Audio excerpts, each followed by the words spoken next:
something about the community, I believe, or we did. Yeah, I know. yeah. Because we talk about, well, look, none of that. We talk about this a lot. We talk about, it comes up in so many different facets of the game where it's like, look, sometimes you just want to have a casual game. I don't need the killer. I don't need the killer slugging for the 4K. Also I'm not here to clicky or whatever. And again, before the 5th gen is done, because look, we all agree that after the 5th generator is done, it's a bit of the Wild West. The killer can slug, camp, and whatever. And of course, in the door, you can bait out that last protection hit, whatever you want. So I get that a lot of this stuff happens after the 5th generator. But the thing that you come to realize, I talked about it before, is that arc of playing the game, which is, and early on, camping really drives you nuts, especially when it's you being camped, because you're like, I didn't even get a chance to do anything. This guy's standing here.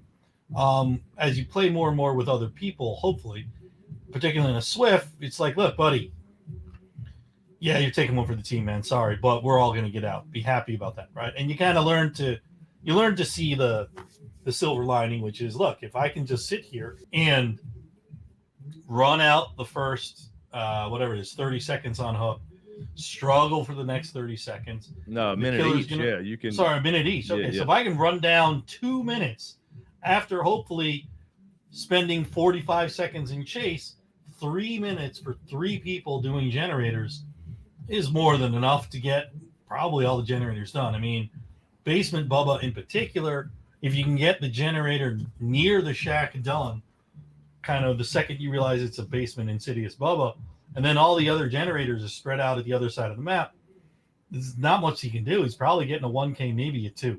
Maybe a 2 if he's lucky. But it's definitely not going to pip either way. Yeah. No, not with 2 or 3 hooks, 2 deaths, and all the other stuff, and no chase time, right? It becomes more comical, I think, as you play more and more. And you also start to realize, too, that it's the survivors who are far more toxic on average. And that's as a survivor main. That's now with close to 2,000 hours in the game. Because I think a lot of times, too, as a survivor, when it's you and me, and we have 2 randoms, and, we used to get Hawkins the old days. First thing you know, someone insta-Kobe's, runs back to the killer after getting on hook, and they're gone within 45 seconds of the game starting. And they basically, instead of DCing, they've just decided to throw the match because they don't want to be there, right? Yeah. You get matched with some survivor who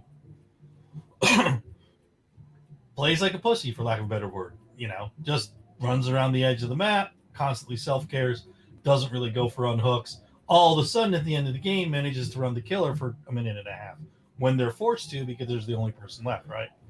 So there's all sorts of things that, as survivors, you get irritated by your own survivors, let alone, a killer having the gall to camp or tunnel and voluntarily DPIP in essence. But, beyond that, there's the question of who's really being toxic. And I think that's what it comes down to, is in terms of, like, look, man, I played basically in a closed custom match, a closed KIF, and they were like, "No, you can't use barbecue. you can't use barbecue. You can't use NOED." I was like, "All right, fine." So I equipped Make Your Choice and Tinkerer. I was like, "Oh, okay, well, we'll do it a different way." But these were people who are kind of I'm friendly with, and guys who I've known for a long time. So I wasn't going to camp and tunnel them anyway. And I feel like, if you're going to run an Insidious Basement Bubba in a KIF with your own friends, like, dude, I feel like you got problems to start out with. But yeah.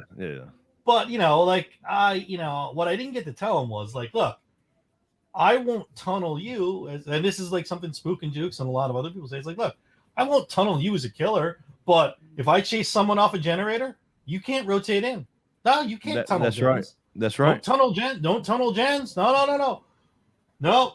To be fair, if I can't rehook you, then you cannot continue work on a generator within 30 seconds. We said this a while back, way before we started this podcast, is people don't, these same survivors that'll be yelling in in-game chat or whatever, sending you messages for tunneling, who really don't. Tunnel gens. They tunnel gens. I tunnel gens. That's right. They don't realize they're tunneling gens. They will rotate back around to the gen that's already 75% done before you go start a new one. So why, as a killer, am I supposed to go for the person who's completely healthy as opposed to somebody who's unhealthy? Yeah. It's the same exact thing. So yeah, people will stop tunneling the day you stop. Like, you touch a gen, if you get interrupted, you can't go back to it for 2 minutes. Or something. Or only you can work on that gen. So if I chase you off that gen, chase you across the map. Yeah, that's your gen. That's your gen. You have to go back to do that gen.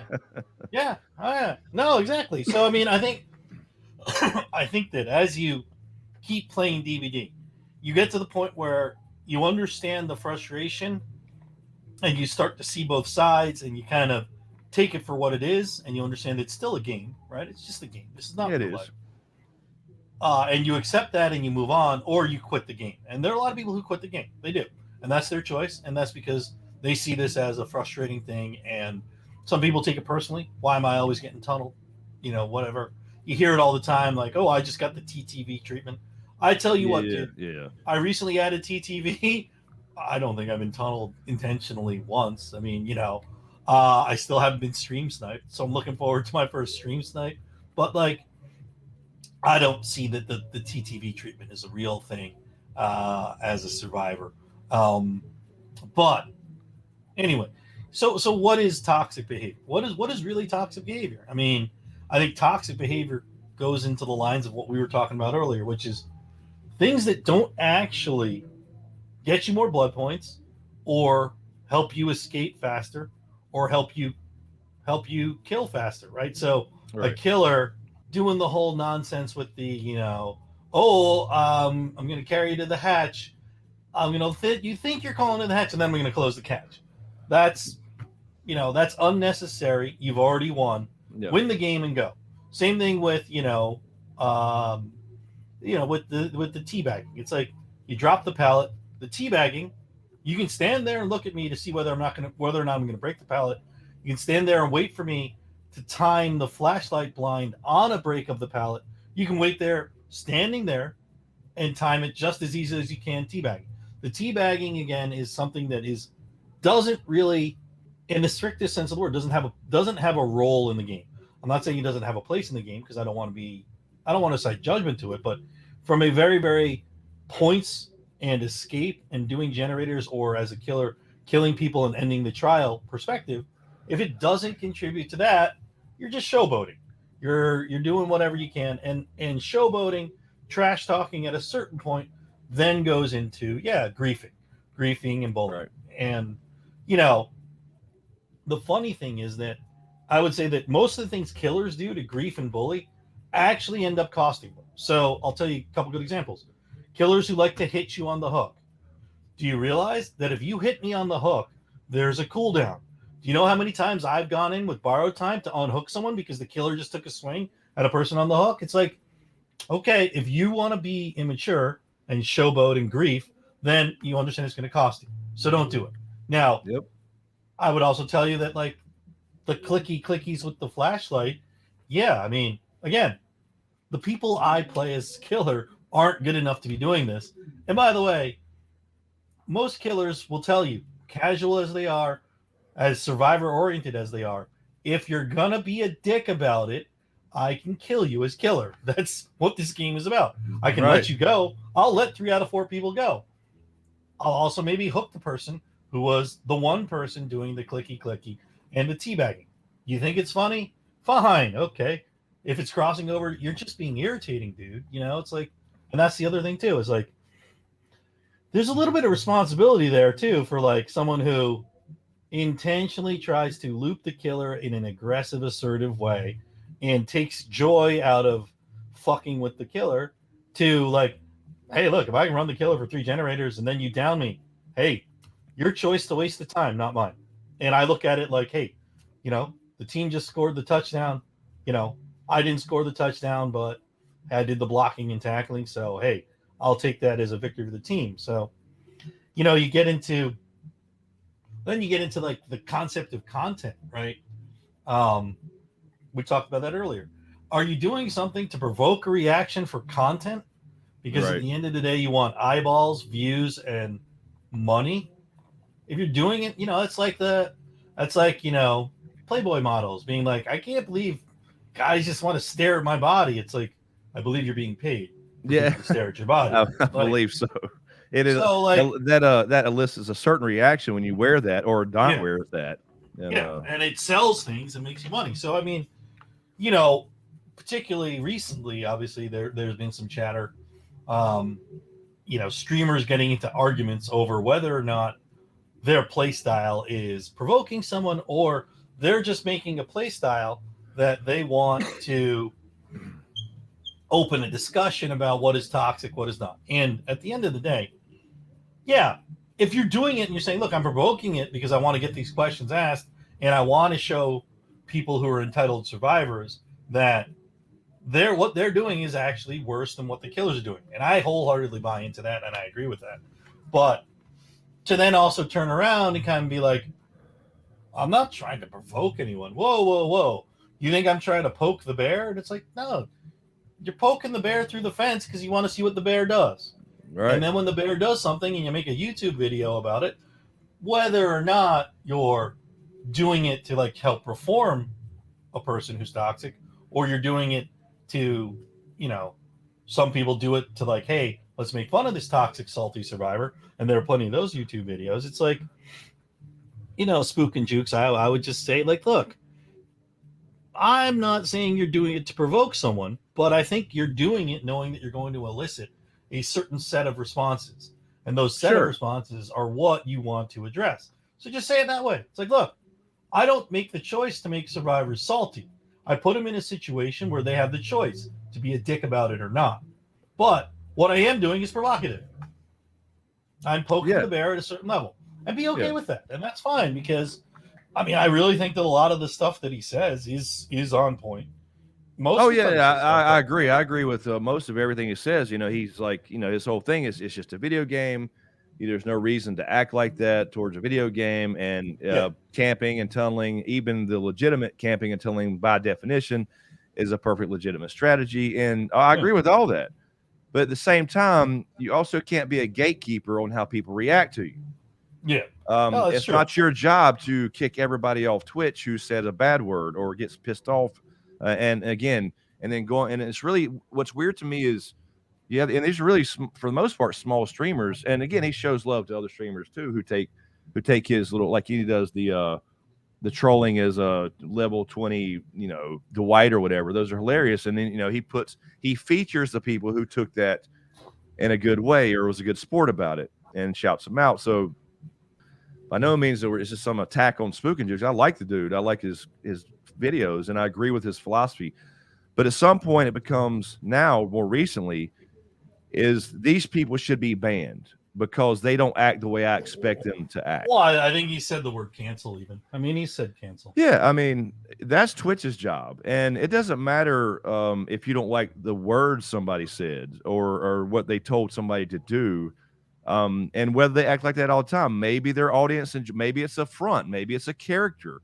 There's been many of those type of things, but regardless, when your intention goes from, hey, I want to highlight the issues with this community and how people take this too seriously, and if I can, because his initial thing was, hey, I can tunnel you because you tunnel Jins. Okay. That's perfectly viable and it's legal and it's just a game. Now it's become more of, okay, I'm going to go after the people who are just quote unquote salty and treat their, make fun of people or cuss out their own chat or whatever. Well, let those people decide to stay there. They're not going to grow on Yeah. Twitch if they're acting like that all the time.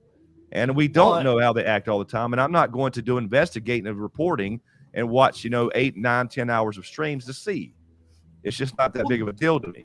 there's a couple of things that always happen in these situations, and I would say that just kind of from a broader, this is kind of the world as it's always been, which is, you create an environment of Spook is always right, and I know we're saying him, that's just because he's notable and he's famous for doing this, but Your own chat then becomes the bullies because they become the Yes. thought police, which is agree with what we're saying or you're an idiot. And you see people with comments like, this guy's dumb.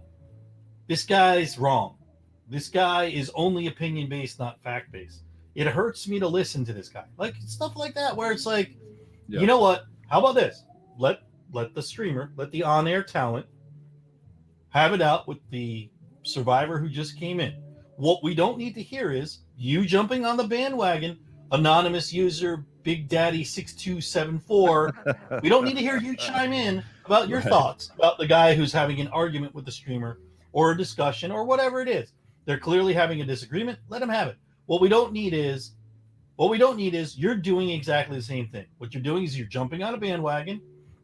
You're telling people that they're wrong because they don't agree with you, and you're doing the same thing that you're trying to tell other people not to do. And I think this is the whole when you see, and I try and explain this to like my parents who don't play video games, or my mother for sure has never played a video game in her life, or people in our age group who don't play video games or sports or whatever. And you say like these things that we do, you see behavior that is everywhere in society, and you see the examples of this bad behavior in these toxic little communities, or you see these behaviors starting to manifest themselves in what were originally well-meaning, well-intentioned ideas of, hey, show some love to people. You don't know what they're going through.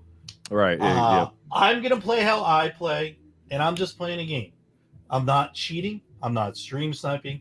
I'm not doing anything to exploit massive loopholes in the game. I'm just playing the game in a way that is 100% sanctioned in professional DBD. Right. You know, it's like, look, if I'm just playing the game the way I like to, and, you know, you're mad at me and you're telling me to go do stuff to myself, then I would tell you need to calm down. You need to get some perspective, because after 900 hours, you start to go through that plateau of either I'm going to leave the game, or I'm going to learn how to deal with my frustration. And that's his good point. What happens is what's happening now is like all of a sudden he went from underdog helping other underdogs to overdog with thought police telling someone who disagrees with them that you're an idiot. If just and by the way, they always add, and I guess rightfully should, please don't go to this person's stream and say anything and give them and become what they are. But they know that they are anyway. They know that a lot of people in the community will go now grief that person. Anyway. Yeah, I mean, and I think he's pretty good though about. I mean, I know you can't control your audience. I understand. I'm not saying it's anybody's fault, but I think he's also good enough with a lot of his mods. I've seen guys report back and be like, "Hey, so and so just went into that guy's stream, was a dick," and like I've seen him be like, "I literally told you not to do this. Like the one thing I told you not to do was to go grief this person in their own fucking stream. Leave him alone, dude."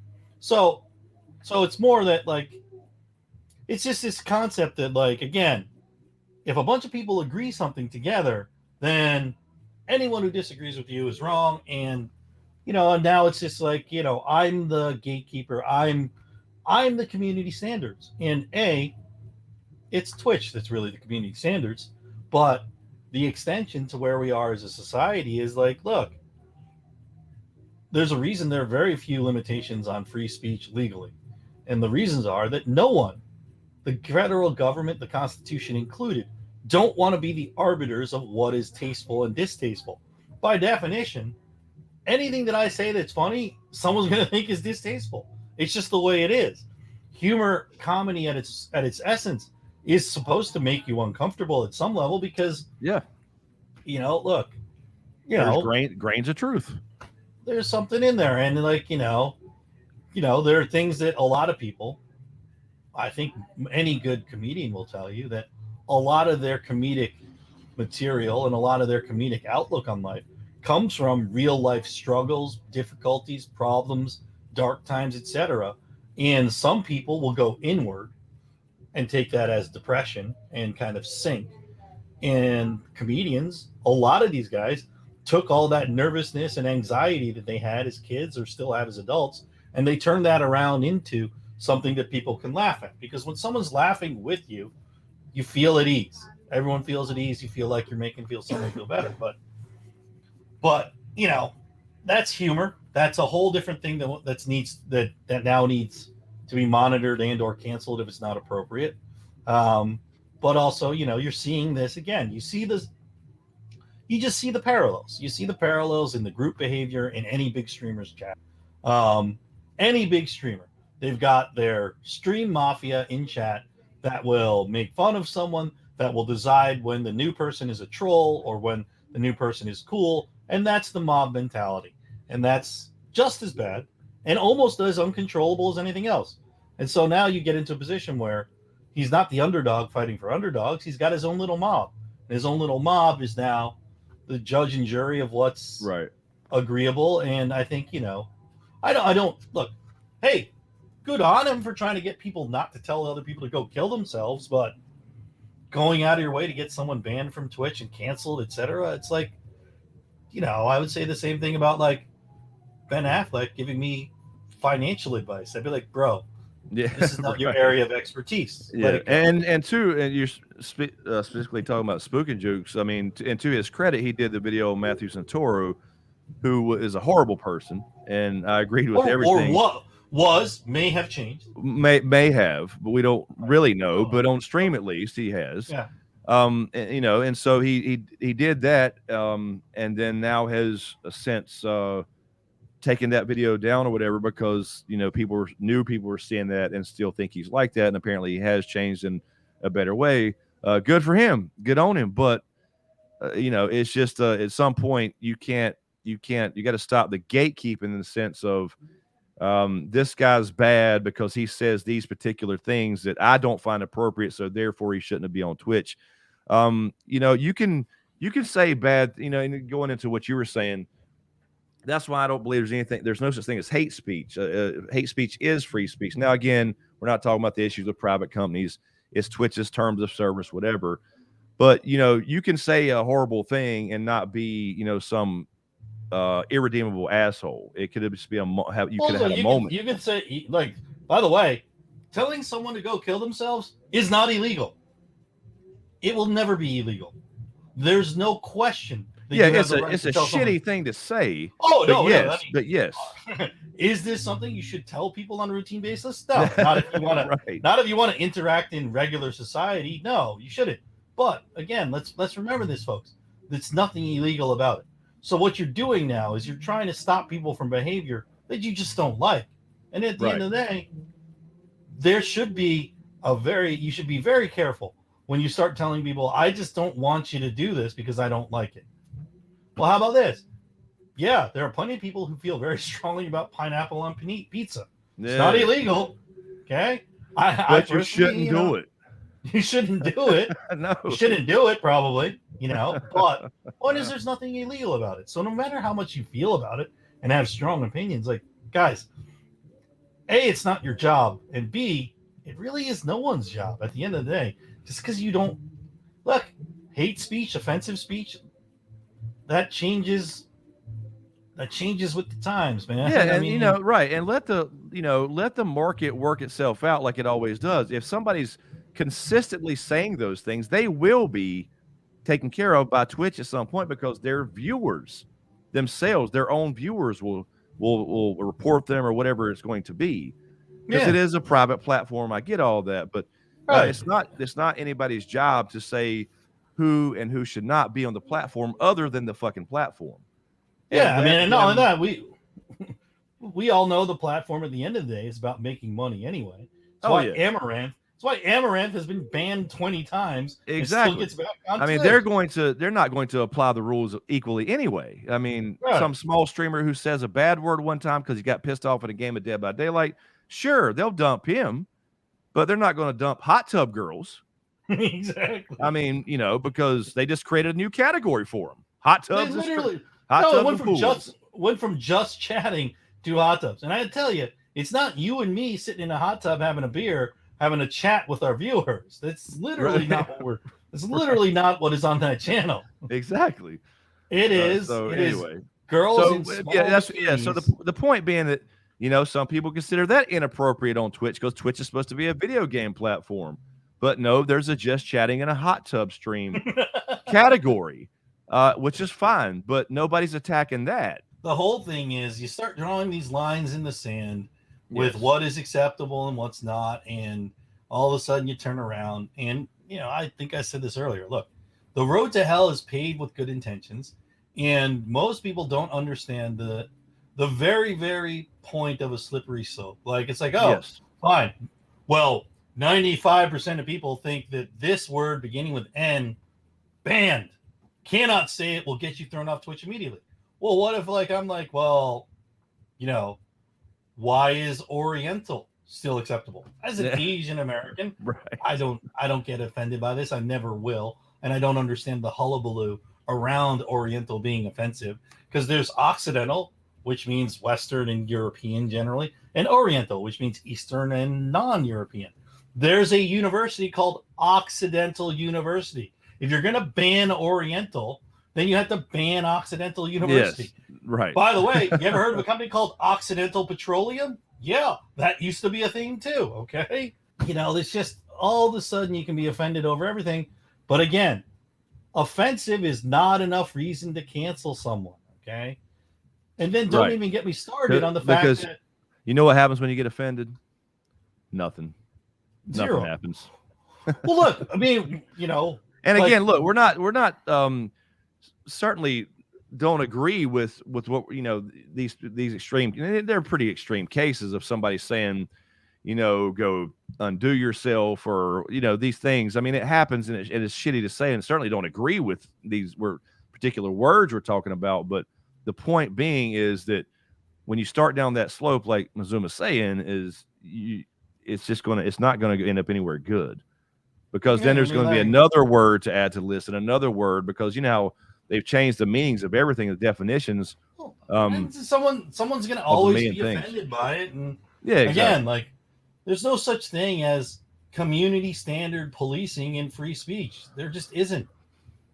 Yeah, I mean, you're not going to have, if somebody came on a video or did a YouTube video, some, you know, highly religious group, and stood to stand up against the bikini shots of Amaranth in the fucking hot tub on Twitch, they're going to laugh them off the platform. In this case, if somebody says, you know, something. Yeah, but you don't have to cancel the people who are simply saying, you know, maybe we don't need to have Amaranth on Twitch. I mean, for a whole host of other reasons, I don't get why she's on Twitch. But I mean, I'm not going to use not going to use some religious sort of argument against her. I just don't know that a gaming channel needs chicks in bikinis. I mean, Twitch, how do you look yourself in the mirror on that one? Like, no, hot tubs, sure. Yeah, we'll just add the category, because they keep DBD, saying, well, she's DBD, Dungeons and Dragons, Flight Simulator, chicks in hot tubs. Fine. Hey, and by the way, I'm fine with it. I'm fine with all that, you know, all those whatever categories. Streaming is streaming, but you can't, you know, be all for one thing and then what we'd like is some, you know, non-hypocrisy here. Just give me a little bit. I mean, some of the stuff is so hypocritical. It's like, you know, ban this word because it's offensive. Control this guy, control that guy. You know, if you think Amaranth has no right to be on Twitch, then, you know, you're some sort of Neanderthal caveman. It's like, no, maybe, you know, maybe as a pure video gaming channel, it doesn't need to be here, but Twitch makes a lot of money, and she makes a lot of money off herself. Like, and not only that, like 100% good for every single female gamer who uses every possible marketing advantage or marketing opportunity to grow her own channel. Good on you. That is how you do it. I wish, you know, there was something for, you know, slightly heavier than average, middle-aged Asian guys. I wish there was something where I could be like, someone would be like, oh man, you're just using that handsome, middle-aged, slightly overweight Asian guy card. And I'd be like, yeah, I'm fucking using it. I'm going to use it until it's maxed out. I'm using it till it's maxed out. But probably something, probably some space on OnlyFans for that, or maybe AsianDadVods.com. I'm not sure. You could start something. There is, and it's just going to attract a lot of male viewers. And there's nothing wrong with me attracting a lot of male viewers, but it's also not, how I want to directly grow my channel. Right. Right. But by the same token, like, look, you just don't need to police people's thoughts and speech and everything. It's like, at the end of the day, like I said, the main point for me in that is let them weed themselves out, because again, will they find some audience of a few people? Maybe, but will they ever reach anybody with that kind of behavior? No, they'll cancel themselves. So just let them cancel themselves. Or what happens too? I mean, look, it's like if I'm of the opinion that if your content is poison, the people you attract who like poison themselves are poison. So you have a poisonous community, a poisonous content provider. It's all going to poison itself. Exactly. If you have quality content, people will come for the quality content. I mean, that's it. I mean, some of the huge streamers out there, guys, men and women, routinely drawing in 3,000, 5,000 live viewers. How the fuck does that happen, right? But most of the times it's a person who's fairly entertaining, funny, right. And also usually good at the game they're playing. So, I mean, and also, like, yeah, as you and I know, as on the smaller side of the streaming world, my approximate $46 in Twitch revenue per month, even if I could grow that by pure hate and poison, would not allow me to do anything in this world in a real sense. Okay. No. Yeah, like you're saying. Yeah, you just said the it. There's market a reason is gonna be so small. Yeah. There's a reason that there are bigger partnered channels. It's not because they suck at the game and they're hateful. You know what I mean? Yeah. I mean, it's just the way that all there is to it. Right. But we figured we'd mention before we go, right now on DBD, Ho Ho Ho is still redeemable, I believe, for 100K blood points. So Ho Ho Ho. Plus the whole month of Christmas, Advent. Right. Plus we got the event going on. Yeah. Just logging on itself will get you something. And I believe the insert coin is still there. So insert coin, you redeem that as well for the arcade machine charm.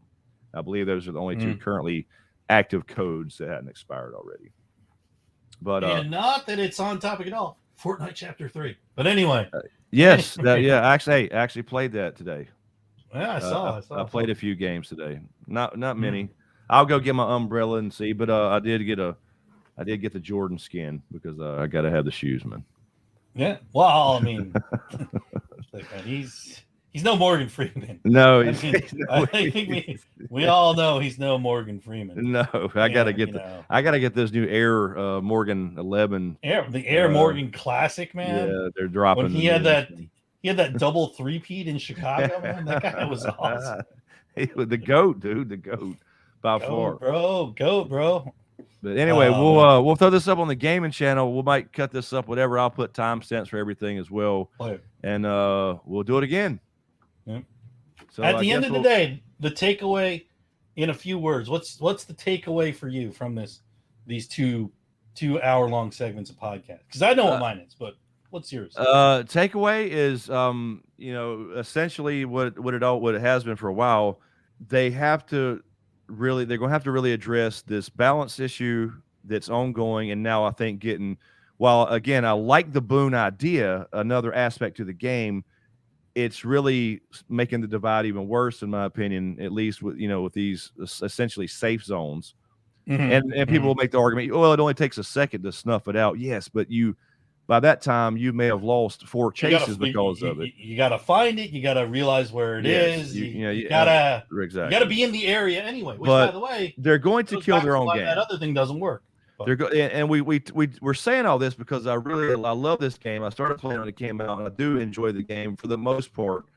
But there's times more often now that I don't but there's always but I want to save it. I enjoy when there's new killers and new survivors and new things to learn and all that stuff. And I enjoy doing all the the Steam achievements and everybody getting up to 50 and then prestige and everybody all that stuff. So I enjoy that aspect of it. And asymmetrical is just always a cool concept because everything's always just a little bit different than when the new killers and new maps come and adds to it. So we're saying all this out of love, but it has its problems, and they're going to, as you've already seen, they're going to run people off from playing killer. And what good is the game going to be when you have a bunch of people sitting in queues for an hour waiting on the 1,000 killers they have left because it's so fucking stressful to be a killer? They got to do something for that for sure. So that's the main thing for me as far as this first little podcast and that and it was just the kind of aspect of that, the Boons issue, and then Dead Hard being completely broken right now, plus being able to stack on endurance status effects with syringes and all that kind of stuff. So it's just the point being that the point being is that as a killer, I'm supposed to chase somebody and hit them at least twice to knock them down, then carry them to a hook. I now have to hit people sometimes 3 to 4 times to get them on a hook. This is the guy with like 2 jacuzzis complaining that one of them the heater's broken, bro. No one told you go play nurse, okay? This room anybody in the clown world. Anybody in the clown world. Look, man, I've been playing a lot of non-nurse and having a little, like I said, a lot more fun because I know I have a chance. That's the key, right? Now, the key is when I log on and play a Trapper right now, or I log on and play a Wraith, or I log on and play, hell, even Ghostface right now. I know I have a chance, and I feel relaxed and confident. And if I don't get a 4K, I'm fine with that. If I get 2, I'm still having fun. I log on as nurse. The mentality is already fuck. You know what I mean? Even though I think I've gotten to be a pretty damn good nurse, I'll still get 4Ks.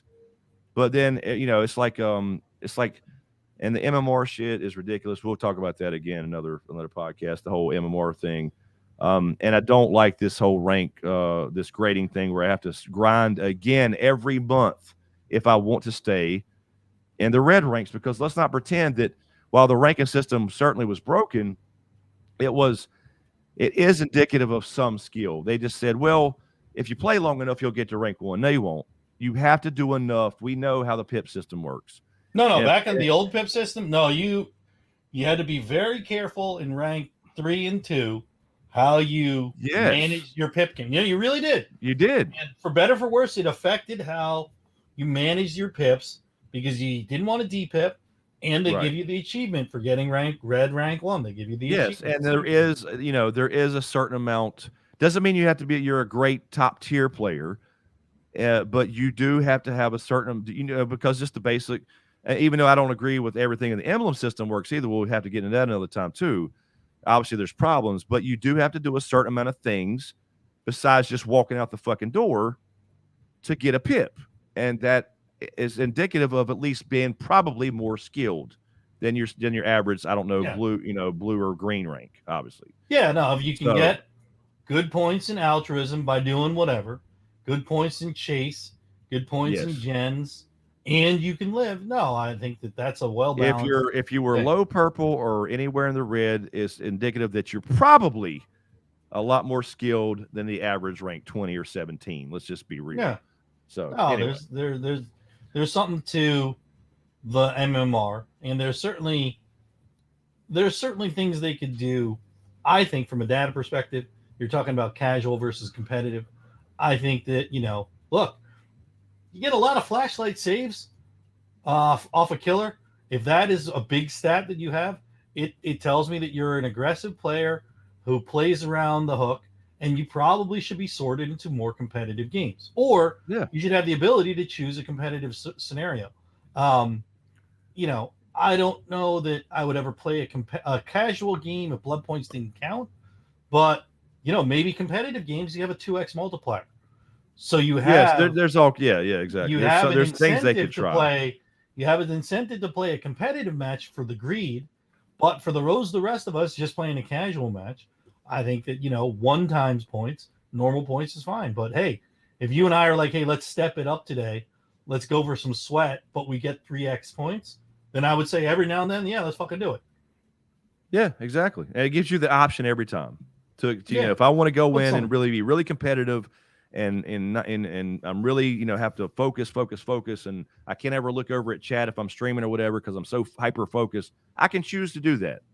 Otherwise, I can choose to be a casual player. Anyway, anything else before we get out of here? We are. No, I would just say my takeaway from this whole thing is just generally like, yeah, I mean, going back to two things that kind of just meta points. It's like it's just a game, and you will be frustrated for oh yes the early parts of the game because killer's going to do stuff that make your game experience bad, and that will happen sometimes on both sides. But you know, after a while, most games are not like that.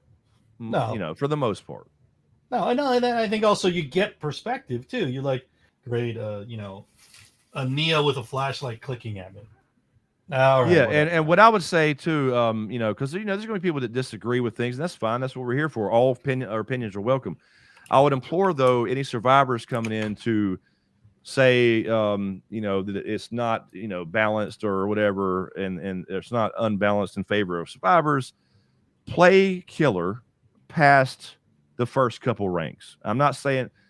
I really believe that that people who think that way, or those people who complain in in-game chats and those type of people, they played killer maybe, but they haven't played killer in blue and or purple and red. They just I mean, or I'd say like if you can get into silver these days as a killer, yeah. Now so, I mean, you start playing. Do something more than just a couple games where it's so easy because everybody's a rank 20 essentially. Yeah. That's a whole. We're not talking about beginners, obviously. Play killer for a while and experience some of those things. The clicking, the teabagging, the endless loops, the dead hard that gives you another chase, and all the things we're talking about. Oh, then of course, then form an opinion. Assuming they're not console or cross-platform players, then you get the ones in PC chat after the game, who you had a bad game and got like maybe 1K or just you barely got 4 hooks. Yeah. Who then come in and start with the GGEZ. Oh yeah, right? Come on, man. Yeah, come on. Experience. Put yourself. Or not even just put yourself in someone else's shoes. Be on the other side of the table and get griefed. And if you're the type of person who says, I got griefed, I shall limit my griefing because of being griefed. Exactly. Then I think you've taken away what we're talking about. If you turn around, you're like, fuck it. If they're toxic, I'm going to be twice as toxic. You know, that's the one thing. I think you've kind of missed the point. That's the one thing that if you played Friday the 13th, the game that I liked it and I didn't like it. But when you logged on to play Friday the 13th, you signed up. You got in with 8 other people. I think it was 8 or 9 total. So 1 killer, Jason, the rest survivors, or I guess counselors in that case. But you didn't get to choose. You could choose. You could select a button. I'd rather be Jason, but it wasn't guaranteed, and it forced people to be on both sides. And although I think everybody should always have a choice. And maybe there's a version or a mode where I can always be Jason. Maybe I have to wait a little bit longer, whatever. I still like the aspect of those counselors had to experience being the killer too. And obviously there wasn't, probably limited some of that, grief and type of gameplay. So yeah, I mean, like, yeah, have a match where you get run over by a Swift, yes, and then get shit talked by it, and you'll understand. Or when you're learning, when you're learning a new killer, and then you fucking make that perfect damn little flick blink over there, and there's a dead hard, and then you're going, yeah, and then you can't even look up. So, dude, come on, be one of the best clown. Well, hey, clown too. It doesn't matter. I mean, they could dead hard through a bottle, whatever. It doesn't matter. I'm just using her as an example, but you know what I'm saying. That actually would be interesting. I wonder if they could dead hard through a bottle. I think everything. They dead hard through crows. So fair enough. Huh? I've never don't think I've ever dead hard through a bottle, but I imagine that's can be done because it does. They can. It does have add-ons to give you blood points for hitting. Well, yeah, or they pinky, scream. Yeah. Yep. The pinky. Yep. You hear that's some pinky. So, all right, we'll end it there. We'll chop it up, put timestamps and all that. Thank you, Zoomer, for the first. We'll try and don't tunnel me, bro. Don't tunnel me, bro. But we also talked about getting some other streamers and content. Oh yeah. We'll definitely we'll invite some people on here, and we'll try to get some of these bigger streamers too, and invite them on here. Yeah. We'll see how people react to it, and we'll try to get some other streamers and stuff. You know what? I personally would say if we could get yelled at by Ots Darva, like if he was like, "You guys are fucking idiots," shut the fuck up. I'd be like, My mission is accomplished, sir. Yeah. Someone just called me a fucking moron. Ots did. Yeah.